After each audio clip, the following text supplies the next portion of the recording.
DJI Avata 360. Find my drone. If the aircraft accidentally falls out of the air during flight, you can use the following methods to find the aircraft. Use the included USB-C data cable or your own data cable to connect the USB-C port of the goggles to your smartphone. Run DJI Fly, enter the profile page, and tap Find My Drone. The coordinates of when the aircraft was lost will be shown. Tap Use Other Maps to jump directly to the map app for navigation and search. After approaching the approximate location where the aircraft lost signal, if the aircraft's video transmission has reconnected, you can tap Start Flashing and Beeping, and the aircraft will sound beeps to help you locate the aircraft's exact position.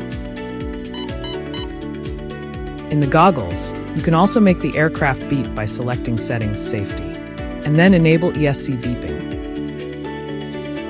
Camera view before loss helps to find the location of the aircraft on the ground by using the cached video of the aircraft 30 seconds before signal was lost. Do not take any unsafe actions when looking for or trying to retrieve a lost drone.